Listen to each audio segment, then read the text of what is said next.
I viewed myself as a guy already worth 100 million. I just hadn't arrived at that destination yet. I'm like, how did life bring me here? 90% doing and 10% thinking. You can win. It's just a matter of will you win and will you do the work needed to win. But how can we get 10% better? I wish I spent a little bit more time just like enjoying that hit that milestone. Yeah. I think if I was going to distill down all of, if you want to call it personal growth, into one equation, it is desire plus non-resistance equals desired result. Welcome to capitalism.com. This is a community of millionaires and aspiring millionaires who are building businesses and investing the profits. I'm joined by my counterpart, Alex King. Hey, Ryan. And we just wrapped the final episode of season 1. We've been doing this for 10 years. We've been making content and helping entrepreneurs for 10 years. So it is time to enter into a new chapter in which we are creating a new group of millionaires who are building businesses and investing the profits. And we just wrapped season 1. We just recorded with David Bayer, and we're gonna recap and preview what you can expect in this first season of capitalism.com, this new format of the podcast, because we interviewed entrepreneurs who are worth 9 figures, entrepreneurs who have businesses that could sell for $1 billion or more. And we also spoke with some of the members of our community who are at the beginning of their journey and just cracked $1 million. And as a result of going through this season, you're going to see the mindset and the approach that we take of building businesses and investing the profits so that you are on track to have a net worth that trounces what was even possible in previous generations. That is my plan. That is the plan that we work with inside of our community. And I think that you will pick that up via osmosis as a result of listening to this podcast. So we start the season with David Osborn, who is a centimillionaire. He's worth well over $100 million. And we wanted to start with somebody who has made it to the top and is kind of looking back. He's what, 60 years old? Mm-hmm. Looks like he's about 42. He's in great health. He has a great life.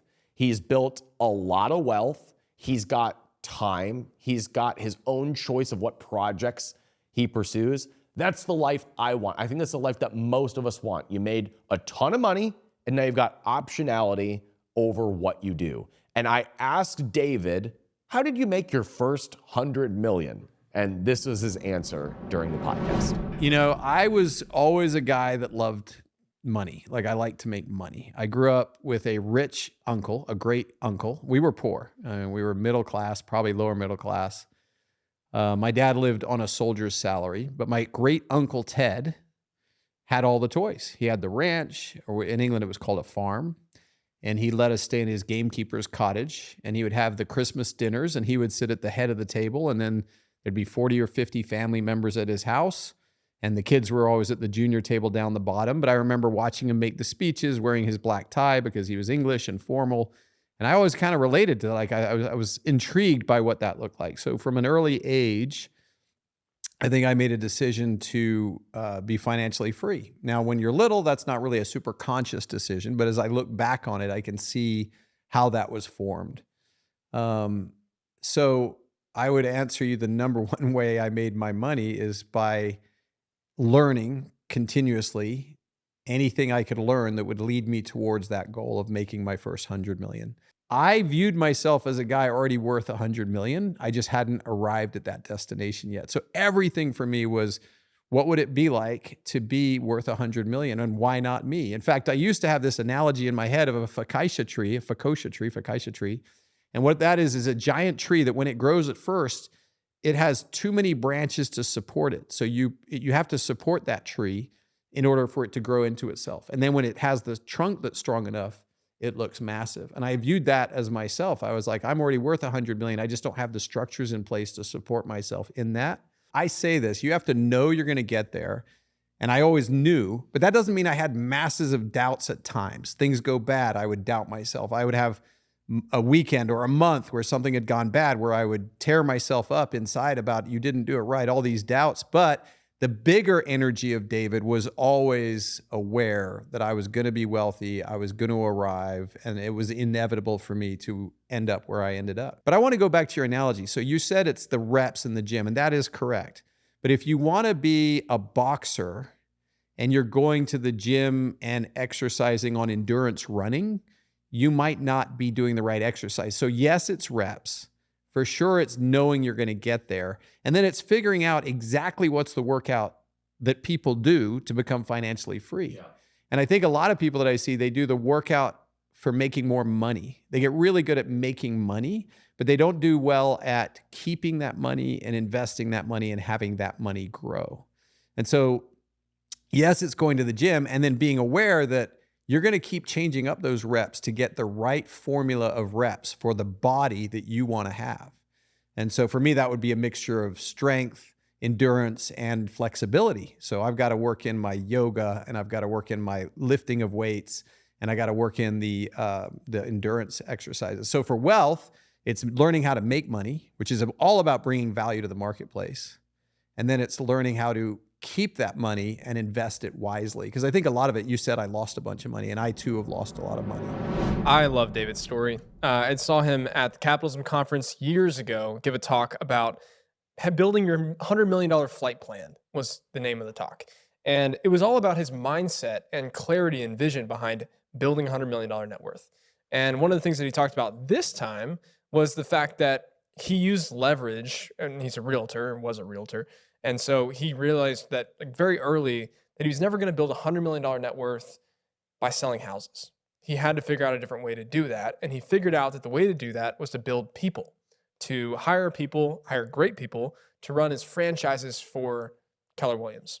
And so it was just really cool to hear his perspective on how he shifted from, I'm going to trade these hours for these dollars, to now I'm going to find people and build people and then trade that for dollars. Yeah, I think both of us have discovered recently that you can get to a certain point of success on your own, but then in order to grow beyond that, you've got to take a different approach, and that usually means investing in people. You've been going through this in your own business. Oh yeah, I capped out at a certain number when I could no longer work on any more hours, and I could no longer, I could increase my prices, but it's still not going to scale to the way that I would always love to scale to.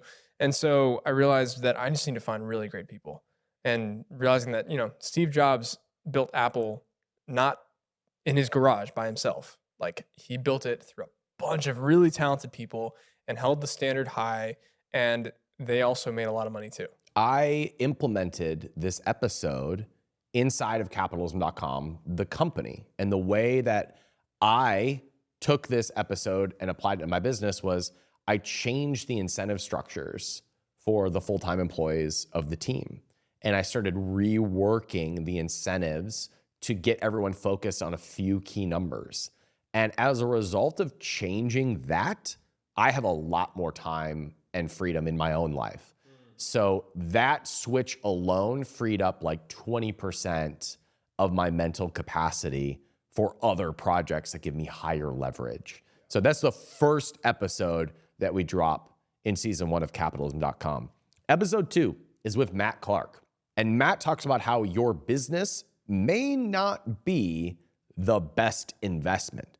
So contradictory to what most of us are taught as entrepreneurs. But here's a clip of him talking about how if he had invested his profits from his business in Amazon instead of his own company, he would have been much richer today. Here's the clip. If I had taken, call it like $8 million sort of cleared in the business that we probably could have done whatever we wanted with, taken that $8 million and then just put it in Amazon stock and done literally nothing for the next 10 years, today that would be worth something like $70 to $80 million, which is much more than we ended up generating with that business. Probably actually destroyed most of that money. So you did what everybody says you're supposed to do, which is reinvest into your business. Your business is your best asset. And what you actually discovered is that if you had done literally nothing and just put it into a well-chosen stock, it would have multiplied by 10x or so. So that advice of invest in your business is interesting because it sounds like the right advice most of the time. But when you run the numbers, if you invest in your business, you also have risk associated with that. I don't know how to justify, I don't know how to reconcile that because it seems like a paradox to me. Yeah, not every business is created equal, which is obvious to say, but a lot of times we don't treat it that way. Like if you're Starbucks and you're, say at your first 500 or 1,000 stores, and you're like, man, if we just, every new store we add, I can't remember the exact numbers, but I've heard these somewhere. It was like every new store they added, say it cost them like $250,000, like way back in the day. And then within 2 years, it's basically generating positive cash flow. So you invest $250,000, it makes its money back in 2 years, call it a 50% per year return, which is insane. And if you're like, okay, like there's more cities that we can do this, it seems to be working out, you will reinvest every dollar you possibly can. Or in their case, like they can't literally generate enough cash flow to serve how much they can reinvest. So they raise debt, they raise equity, dumping all the money into this thing that's just generating high returns on capital. Whereas most of us in smaller businesses, my business included at the time, was like, we didn't have a great way to reinvest. We would sell as many of this freaking course as possible, but we didn't have a way to sort of pour more fuel on that fire. We needed to find sort of new fires to sort of go out there and light, which we were trying to do, but tried way too big. And so instead we could have maybe spent, $50,000 creating a software tool, $50,000 maybe on a different course, some sort of service business, little tests here and there, not just saying like, hey, we've got $10 million. Let's see if we can spend it all on this thing and it's going to turn this thing into more sales. Most of our businesses, I think, are like that. And so I think it's either like testing small, and if that stuff's not working out, if you don't have a good track record of using cash to create more cash, then you got to do something else with that money. What I'm kind of hearing you say is that when you look at a business like Starbucks, they have a clear model that you could evaluate like an investor. Yeah. But in a lot of small businesses, you have things that you're testing, and those fires can build and light other things on fire, but they can also burn up a lot of money. And this is where entrepreneurs run into the trap of they make money appear out of thin air, but then just like a good magician does, they make that money disappear back into thin air. And that cycle is something I thought I would be the exception to. I'll make my money and keep it, but I found out I'm a good magician. I make my money and I can make it disappear too. So I'm hearing you say that until there is a predictable model where you put this money in and you know that there's going to be a return, or at least a thoughtful way to deploy that money, maybe it's not the best idea to roll your profits back into this loose idea of growth. Maybe it's a better idea to put that into better businesses that already have those economics figured out. So Matt basically burned $8 million when it could have turned into 80 if he had just invested it in 2013, like he said. And what was cool about what Matt said was that we often think, oh, the best thing that I can do as an entrepreneur is just pour money back into the business over and over and over again. And so he was taking a bunch of swings. I'll do this project. I'll do this project. And then he found himself with $500,000 a month in overhead and just burning through money and going, I feel like I should be rich, but this doesn't make any sense. Right. And I think everybody can feel that way. And so his idea, the main switch that I got was you take your profit after you've maximized the amount of cash that your business can produce in that vehicle. You take that money and you put it into better vehicles, better businesses. Yes, better businesses than you could build. Okay, great. You've been building your business for 3 years and it's profitable. Do you think that that's a better investment than Google? And it might be, right? This is a judgment call for everybody. But I think most of us as entrepreneurs have experience where you've taken some profits and you put it into a project that didn't go so well, when you could have put it into Meta or Netflix or Visa and done a lot better. So what's that balance? What's that plan? Well, Matt and I have both independently come to the same conclusions about how we're managing our own finances and investing for generational type of wealth, because we've lost a lot making dumb financial decisions and dumb business decisions. Did you say Ponzi schemes? Ponzi schemes. Yes. Up until recently, my financial plan was basically make a bunch of money and invest it into Ponzi schemes. Sounds pretty sound to me. I lost a lot of money doing dumb things with Ty Lopez. Oh, man. So I learned my lessons. They were expensive lessons, but now I have a plan. I have run all the numbers. I know that plan is going to compound into at least $100 million. And Matt is basically following the exact same plan. So, Yeah. or at least a similar plan. The way he talked about it as somebody who's more along the starting journey of that, it made a lot of sense to me. And there was so many tactical parts of how he values companies, what he looks for, how these professional investors actually play the game that I found a lot of. And another thing that came up with Matt is how a lot of the most successful investors in the world have very boring lives. They're not out there hustling and doing a product launch. Warren Buffett goes to McDonald's every morning. He drinks Coke every morning. Monish Pabrai does a lot of reading. Their life is not all that exciting. And yet here we are as entrepreneurs pounding the pavement and trying to grow every inch. And there has to be a balance or a trade-off there. And I want to be old, rich, and happy. And that's what we talk about building with Matt Clark. How do we approach our investment strategy so that we end up old, rich, and happy? Now, if you're just starting out and you don't have cash to put into investments, well, now we go into the business part of this season, and we start with James Swanick. And James started a business that I was part of, and it became a 7-figure business, but he ended up being $1 million in debt. And he had to climb his way out, and then started another business that reached 8 figures and was super profitable within about 2 years. And here's a clip of him talking about that on the podcast. I remember waking up one morning at 5:30, facing, probably close to $1 million of debt. It was a lot. And seriously considering going bankrupt and what am I going to do? And I remember I woke up about 5:30. I'm like, how did my life end up like this? I'm 45 years old, facing bankruptcy, and I'm living with my dad. I'm like, how did life bring me here? I thought I had a multi-million-dollar business. I thought Exactly. Arnold Schwarzenegger used my products. Yeah. And I remember scrambling. I was phoning people. You were one of the folks that we phoned, and I really appreciated you giving us some support and guidance, and you made yourself available to us. So thank you, Ryan. And I phoned a lot of people. What was surprising is that a lot of the people I thought might give me time didn't, and people that I never in a million years thought would give me time actually reached out and said, hey, you want to jump on a call? So that was an interesting study of human beings and psychology and creating stories in my mind as to who were allies and maybe who weren't, and surprising allies shining through. But we just scraped, that movie Any Given Sunday with Al Pacino, and he's doing that talk at the halftime in the final game, and he's saying, football is a game of inches. On this team, we scrape and we grind and we crawl for that inch.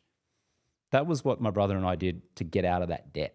We literally looked at the books and we scraped and we crawled and we reached and we cut a little bit of savings here and we cut some overhead here and we made some sales here and we phoned a few people here, and little by little, inch by inch, yard by yard, we made a lot of profit.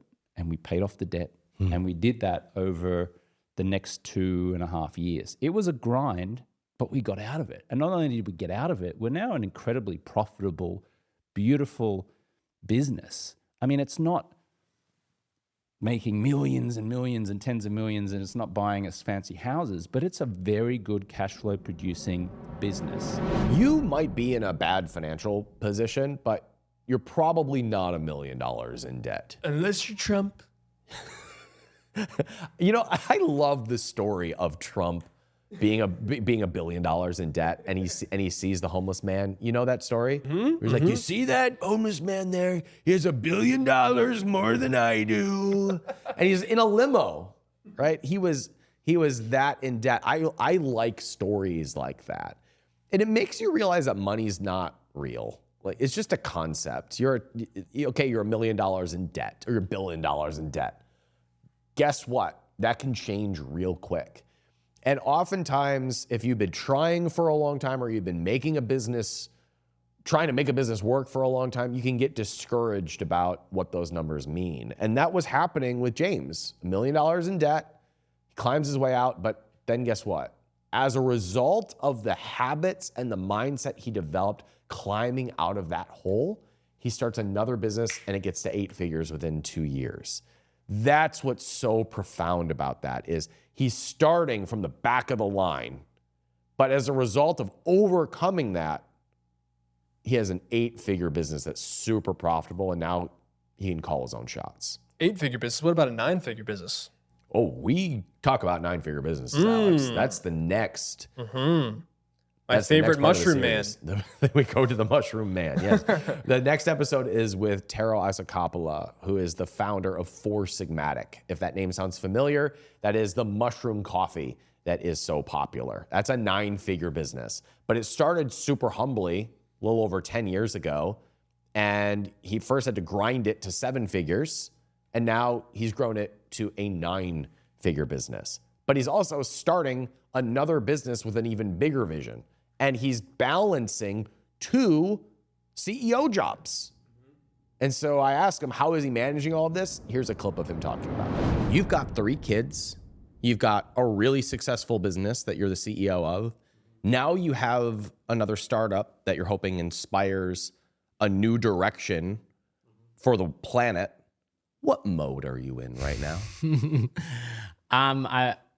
I was just telling the guy behind the camera that I'm just finishing like an 8-week weight loss period and a grind mode, and I'm heading to a family vacation after next week, and I'm gonna get fat and sassy. So right now I'm in like last week of grind mode, about to hit recovery, but active recovery. We're traveling with 3 kids, so it's not like I'm like sleeping 12 hours a day. We're doing stuff, hopefully seeing the Northern Lights, but like, yeah, I'm finishing a grind period. And how do you go into recovery rest mode when you have a business that's launching? Yeah. You don't go into rest mode at the beginning of launch. Well, so you must have had to plan and be thoughtful about this way ahead of time. Help me understand how you manage these 3 modes. First of all, we were supposed to launch 2 months ago, and I was supposed to go on vacation after that. But that didn't work out. The product is made in Canada, and there was some customs and tariff stuff. So long story short, that was not planned. But yeah, it's 4 years of prep makes it easy that a lot of the stuff is done ahead of time and planned, and it's ready to go. Secondly is that Hero has, a full-time team management running it, and at the end of the day, like, you can't do it without the team. Like, and you're fortunate. I'm in a fortunate enough position to have a team on both companies. And if you're starting out yourself, that is not the case. And in that case, that would not be possible. So the fact that you have the support of the team overseeing operations, that's what is allowing you to go into rest mode in this instance. Yeah, and in both cases, like, there's actually like a lot of reasons why me putting more hours to Four Sigmatic doesn't actually help Four Sigmatic, because like the quality of Four Sigmatic, it heavily relies on the quality of the senior vice presidents and those senior people, and they're a level of people that they don't even want me, like, they're micromanaging and doing stuff. So for my job is more like customer meetings, business development opportunities, things like that, and those are easier to juggle on and off versus there's work tasks, let's say ops or social media, like, you're always on, like, you can't go on take 2 weeks easy because people are messaging and tagging you on Instagram. You got to be on it. Or if you have to produce product, you have to produce product. And that's just not like the job description of a CEO at certain scale. I felt that. Yeah, at certain scale, the job changes. Yes. And where I sort of think I am is that is beginning to evolve for me. And I'm playing this interesting war/dance of letting go of the old and pursuing the new, but also that by its nature requires a different level of prioritizing creative time, prioritizing rest time, because the daily grind of it is not as effective as it once was. It doesn't move the needle to the same percentage that going out and making a key relationship does at this point in my career. Yep. So I have had this voice of Tero in the back of my head once in a while say, are you in grind mode or are you in creative mode? Can I give you another one? Please do. in the same realm, I like to look at it by this like 4 fields. But one is like, what's the percentage of doing versus thinking? And when you're starting, you're 90% doing and 10% thinking. And at some point, you have to consciously push yourself to spend more of your days just thinking and not doing. Because every decision you make has such an outsized impact. It's an Archimedes lever at that point when you have teams and resources and money and stuff.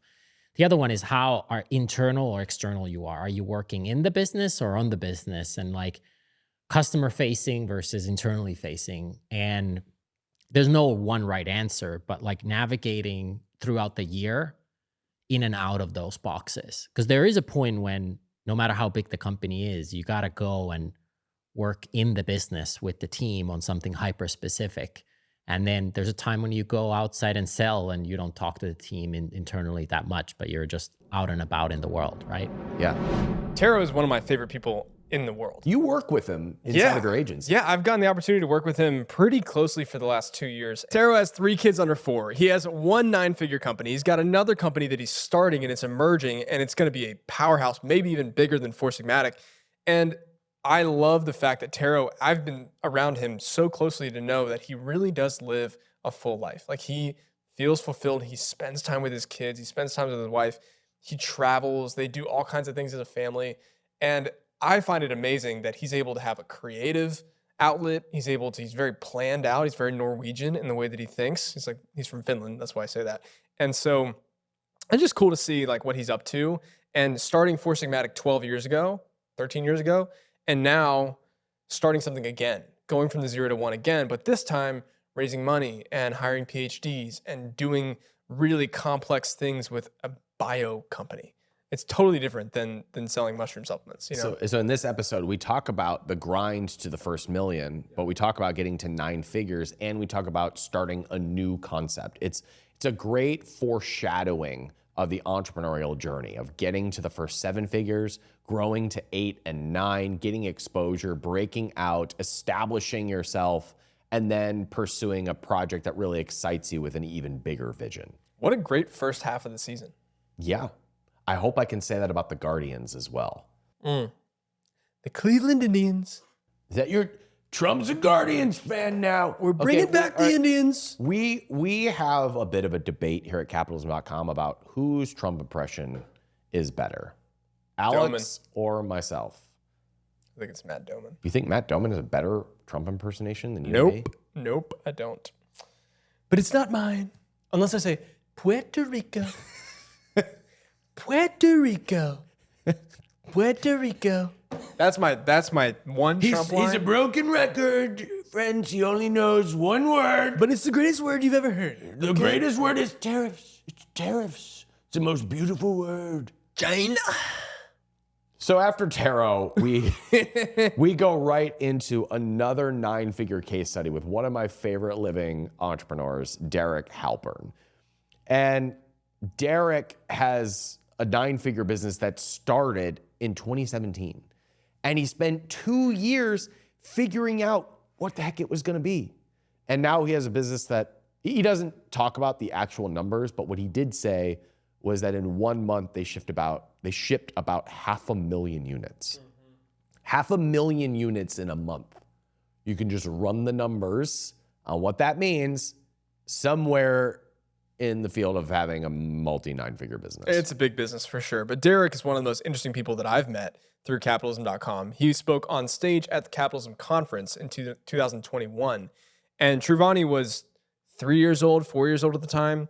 And he was sharing about how they kind of grew. And so I was really excited to get an understanding of how it's happened since then. What is the 2025 version of 2021? Because 4 years ago, he was talking about that he didn't believe in content marketing. He didn't believe in any of this stuff. He just ran Facebook ads to this page and boom, 9-figure company. But now it's obviously a much bigger business and they've done things very differently. And so it's really cool. But my favorite part of that whole talk was when Derek was talking about winning, because Derek's mindset around winning is something unlike I usually come across. Whatever you go into, you win. You launch a podcast, you win. You launch a protein, you win. Yeah. There's something in this mentality where you just seem to go for it. What drives that?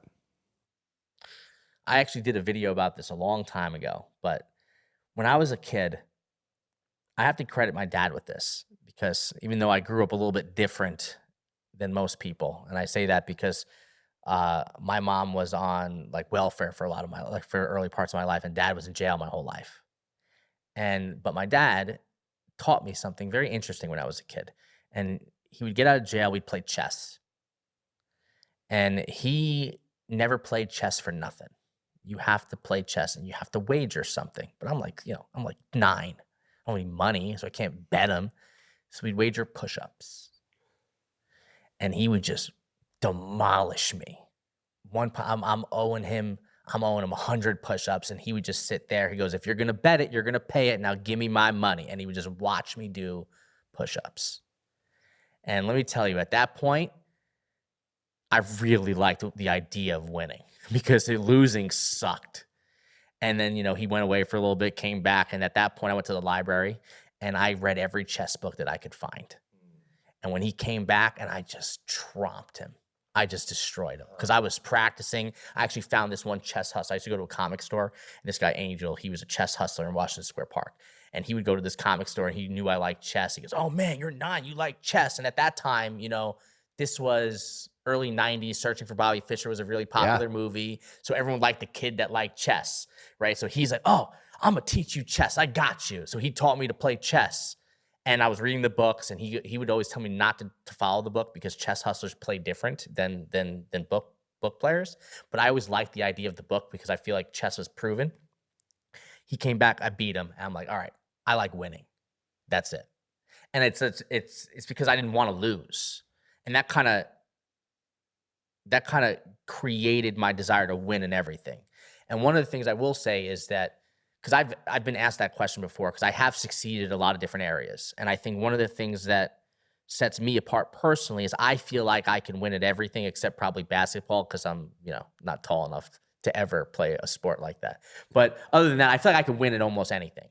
And the reason why is because I don't view anything that you pursue as something that can't be done, right? You can win. It's just a matter of, will you win, and will you do the work needed to win? And most people will go, they'll try something new, they'll fail, and they'll give up. Whereas, you ever see that graph where it's like, most people think entrepreneurship is here and it's straight to the top. But in reality, it's like all over the place, and then you eventually get there. That was kind of my thought on everything. No one's going to win without failure. It's just a question of how many times you're going to fail until you finally win. And most people don't get past the first failure. The next group of people will get past that first failure and then make the same mistakes over and over again and wonder why they're not winning. With me, I knew that winning is eventual. It will happen if you put the work in. If you fail, you need to learn from failure. Most people don't learn from failure. Most people don't even want to talk about it. With me, I fail, I'll go read 5 books on the topic, or hire someone or talk to someone else to try to figure out what I did wrong. And I think that's one of the things that set me apart, is knowing that winning is eventual if you're willing to believe that you're a winner. If you fail, what input are you going to put into the failure to figure out how to do better? So that's our third 9-figure entrepreneur, and our second business case study that's over 9 figures here on the podcast. Then we go into more of the in the trenches, up and coming, how to do it entrepreneurs. So we selected 2 people from our community that built $1 million businesses in the last year to 2 years. And these are more case studies of starting over, getting off the ground, and getting to the first million. And the first case study is with Alina, who joined the capitalism.com community a year and a half ago, did not have an idea, did not have funding, did not have a product, and now she has a business that's pacing about $2-ish million a year, and it's super profitable, and it's growing month over month. Here's a quick clip of Alina talking about her business and where it's at right now. You released the first product. You have no idea what's gonna happen. You got a month's worth of rent in the bank. What happens? Well, I was able to pay rent, so that's good. The launch, I think it was like, it wasn't humongous right away. It was maybe like 5K that week. 5K the first week ain't a bad week. Yeah. A couple hundred sales. Then it was really interesting how quickly, because, you build that audience. You talk about this all the time, and it's so true. You build the audience, they start buying, you start emailing them and asking for reviews, et cetera. And then it really just snowballs. So by month 4, I was pretty steady on like 50K per month. Okay, so 1, 2, skip a few, 50K a month. But month 1, you launch, I think I remember you did just over $10,000 in sales the first month. Does that sound right to you? Sounds right. What was your mindset like at that point? Are you excited? Are you disappointed? What's going through your head when you do $10,000 the first month? I was a little excited, less than I would have wanted. Like looking back, I wish I was more excited, because that's it is such a good milestone. I think I've just felt more of like a sense of relief, because that year was like a pretty stressful year for me. And so just that was like a milestone, like launching the product was the milestone. And then after that, I just could at least breathe for a little bit. Yeah. You're not worried about this being a big failure and being pushed up against the wall at least as much. I still was. Okay. But at least I Fair launched. enough. Yeah, you're an entrepreneur. Your back is against the wall for the first year. But at least I like launched the product, and that was like, okay, I did what I could, And so getting that 10K felt good. It's not all profit, obviously. I think any entrepreneur, in the way that I was thinking back then, was like, okay, well, what's next? Like now I have to get reviews, 100 reviews, et cetera, et cetera. So I wish I spent a little bit more time just like enjoying that, hit that milestone. Yeah. My favorite part about Alina is her stick-to-itiveness with the business that she does. She's almost robotic in the way that she pursues the growth of this business. And so in her previous life, she was a project manager. And so she treats everything in her business like a project manager. And it's been cool to watch her growth over the 2 years that she's been in the community, year and a half, 2 years, of having an idea, launching that idea, just continuing to build that thing up. And she has one product and she's doing almost $2 million a year. Yeah, this episode was honestly kind of a life moment for me. It really edified my work, because we've been doing this 10 years, teaching entrepreneurs how to build businesses, how to take them to $1 million, have sold, 400,000 copies of my book. We've been doing the podcast since 2013. And only a few people actually do it. And the few people who do it tend to become millionaires. And Alina just followed the plan, and it made me a little emotional just seeing that journey and that trajectory. And she's so thankful for the work that we've done. That was just selfishly, it was very edifying of my work, and that made me feel really good. Yeah, it was cool. One of her goals for the year was to be on the podcast. And here she is. Here she is on the podcast. So that was really, really awesome. So that'll be a really good case study for those of you who are starting out, looking to begin the road to 1 million, want to start a business, get it profitable, and invest the profits so that you build a 7, 8, or 9-figure net worth over your career. That's a really good case study. And the second case study that comes after that is one of my business partners, Tomer. Now, he runs one of the brands in our portfolio, and that business is called Switch. And Switch has been a little pet project for a long time, but about 6 months ago, it started to break out. And now it's pacing $1 million, and Tomer's on the road to 1 million. So Tomer and I sit down and we talk about how we're building this business to be a 7-figure business over the next 12 months by just following the playbook. And the way that we're building this business is a little bit different than how everybody else says you should. It's with a lot of one-to-one outreach. Here's a clip of he and I talking about that. So the first question you asked me was, what got us to 10K? And then we broke it down. Or what do we have as a brand? Like, what are the assets that we have? So what are we working with? What do we got? Exactly. Yeah. So we had our email list. We had our very small following. We had our a few influencer relationships, and we had some social proof. And it's important when you say influencer relationships, that doesn't necessarily mean people are posting about us.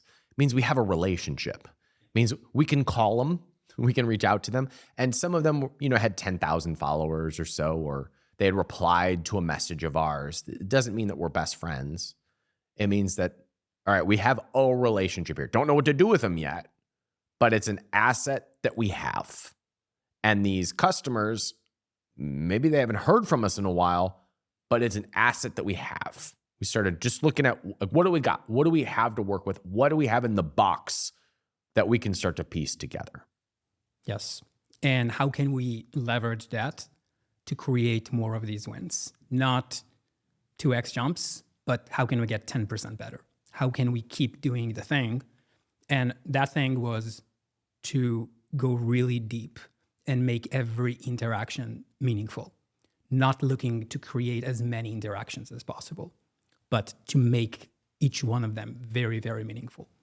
And so you treat your 15 subscribers or 15 customers that you have, as an example, really, really, really well. Like the 5 that bought yesterday, you just go out of your way to thank them. And it's easy when you get 5 sales a day to say, how do I get it to 50? I need to 10x what I'm doing. But this is not the fastest way, actually. It's not even the easiest way. The easier way and the faster way would be, how can I compound the 5 sales and customers that I have and the 2 that said that they had really good experience with my product so that I can get 5 more? And once you start building that system, then it very quickly compounds, because those 5 customers now become, 3 of them become raving fans who tell 2 of their friends. And 1 of them left an Amazon review. And it's easy to say, I only have 13 Amazon reviews. I need 100, but I only got 1 sale a day. So what do I do? But if you take each of those reviews and you post it on Instagram and you send it to your list, and then you get 3 more sales and you follow up with these customers and you get more reviews, before you know it, you're at 100 reviews. And before you know it, these 100 reviews really scale up your sales. So it's not about counting the money more than it is, how do I count those micro wins? Like, now I got 3 likes on that post. Cool. Let's DM these people and thank them for liking my post and start a conversation. Not because it's scalable. It's not scalable. But you should do the unscalable things at first so that you can scale faster later. This was the most tactical episode in the season by far, I think. Maybe Matt Clark around investing was good, but this is really, if you were an e-commerce entrepreneur trying to build a business to $1 million, this is like the episode for you. Tomer, and what you guys talk about is that it was at $9,000 a month a year ago. Yes. And then it has grown to Pacing $1 million. Pacing $1 million, which is an incredible growth in that time. And like, this is just breaking down exactly what you guys are doing, which is really cool. And we saved this episode to close to the end of the season because a lot of people are shitting on new starts, especially in e-commerce right now. And this is a case study that shows if you do a few things well, you can still build a multi-million-dollar business. The playbook that we are following with that brand is not like the traditional playbook of starting a business. It is a lot of just pounding the pavement and doing very simple things for about 2 hours a day. And as a result, it is compounding month over month over month. And this approach has changed the way that I teach and train and coach a lot of our entrepreneurs at capitalism.com, because we've proven that you can just do simple, free things and build it to $1 million business and beyond. And it has shifted the approach because now it's even simpler and even more cost effective to build a profitable business because we've proven this model on this brand. You know, I wrote a book called 12 Months to 1 Million. You did? I did. And this business has taken a lot longer than 12 months to reach $1 million. And we only broke out when we started following this different playbook. And it is now becoming the foundation for how we build all of our businesses. We now layer this in as a starting point for all of our businesses. And we're teaching this to our students at capitalism.com because it's free, it's provable, and anybody can do it. So it has changed the way that I approach building businesses. And we detail all of what that looks like in this episode with Tomer. I'm really excited for the sequel, 48 months to $1 million. Oh, burn. Or 12 months to 250,000. So yeah, it took us longer on this business to reach $1 million, but we cracked it. We finally figured that one out. Now, we have talked to centimillionaires. That's entrepreneurs who are worth $100 million. We've talked to people who are building or have built 9-figure businesses. We talk with an entrepreneur, Matt would that Clark. be a That would be a centimillionaire business?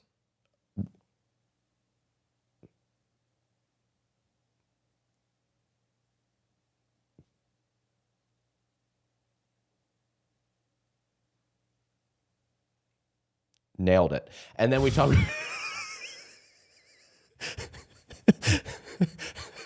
So we start this season talking with a centimillionaire.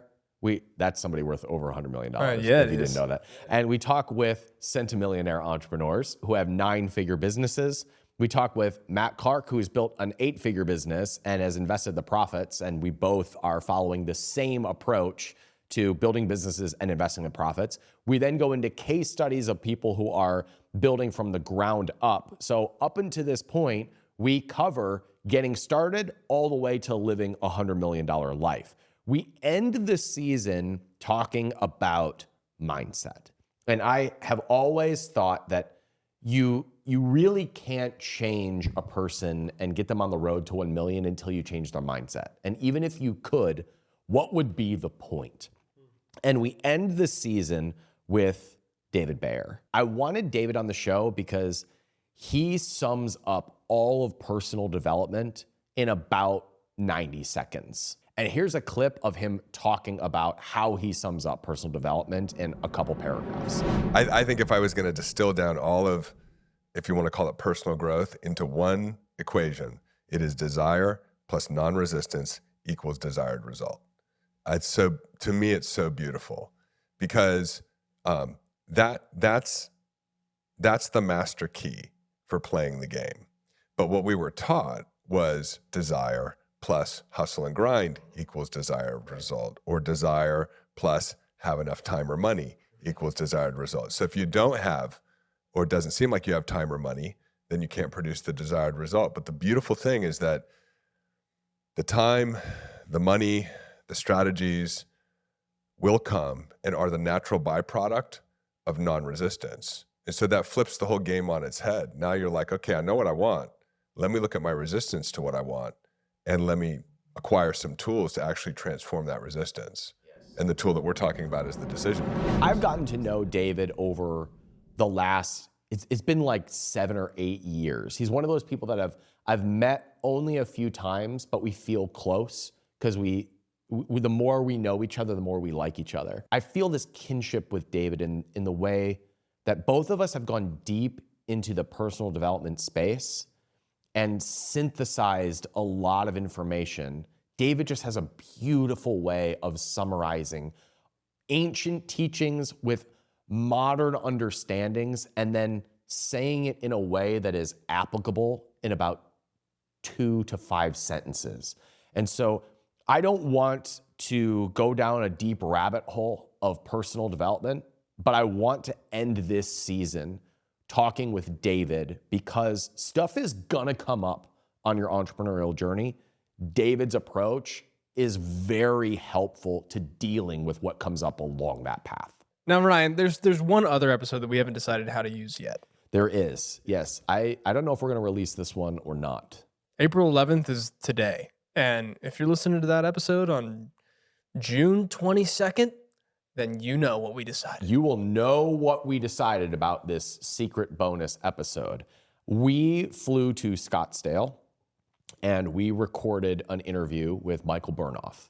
And it was a great experience in person. Yeah, you should mention that it was with 30 people live. Yeah, there's 30 people there in the audience. It's at Michael's office. It was phenomenal in person. On camera, it just comes across a little awkward. It was wonderful to be there in person. I'm not sure that it will be as impactful on camera. So we don't know what we're going to do with that one yet. Subscribe to our Patreon if you'd like that. There's no Patreon. You can spend Subscribe- $1,000. Subscribe on YouTube, and with one click, you might see it. Just hit the subscribe button. No. I'm selling it for $1,000. Even Michael says in that episode, he's like, working with me is very expensive. You should ask a question. Because working with him directly is tens of thousands of dollars. And so he very quickly gets to the core of things and can change understandings and behavior. And he did that for the audience. It's just hard to tell that story on camera. So we're not sure what we're going to do about that. It might be an audio only. So make sure you're subscribed to the audio feed of the capitalism.com podcast. We're not sure what we're going to do with the video. Breaking the fourth wall, Ryan. I've said much more uncomfortable things on camera. Yeah, well, here's the thing. I'm really excited for season 2. First episode being Grant Cardone. How to 10x your apartment buildings. It will not be Grant Cardone. Come on, man. Grant Cardone will not be on the show. He is not invited to my house. 10x your vision. This is making me uncomfortable just thinking about You it. need to 10x that mindset. For those of you who don't know, Grant and I did some content together and it didn't go very well. And look what happened. You negative 10x your wealth. You asshole. No, but season 2 is gonna be so sick. It doesn't have Grant Cardone in it. No, I don't know you, Grant. I'm sorry, but My hope for this season is that everyone who has been following capitalism.com for the last 10 years will feel like they got a refresh on what it looks like to build an 8 and 9 figure net worth. And also that everyone who is yet to discover our work at capitalism.com feels like they got the vision set for building that type of an impact. I used to think that a 9-figure net worth was hard, was impossible. I needed to figure out the how. And now I feel like it's inevitable. And I hope that people feel the same way after hearing this season, whether they are starting out from scratch. We have case studies of people who are starting over and built 7-figure businesses. If you're in the middle of your journey, we're featuring people who have 9-figure businesses and are investing the profits. And especially right now when the world feels a little bit uncertain, I think the best thing that you can do is plant the seed of starting a business and investing the profit and be ready to do that for a long time, and success is inevitable. beautifully said. So here's what you can do right now. You can subscribe to the channel. You can subscribe to the podcast feed, and you can be ready for season 1, which will drop here in the next couple of days. And I want you to know that we are building a community of entrepreneurs and investors who are building 7-figure businesses and investing the profits. And we hope that you will be along for the entire journey. For those of you who have followed my personal brand for a long time, this is the show that will be branding as a company and as a community. So thank you to those of you who have followed my personal journey. Now we begin the story of capitalism.com and the community of millionaires that we've built here. Alex? Yep. You ready for the ride? I am. Let's go. Thanks, everybody. Subscribe to the channel. We'll see you soon.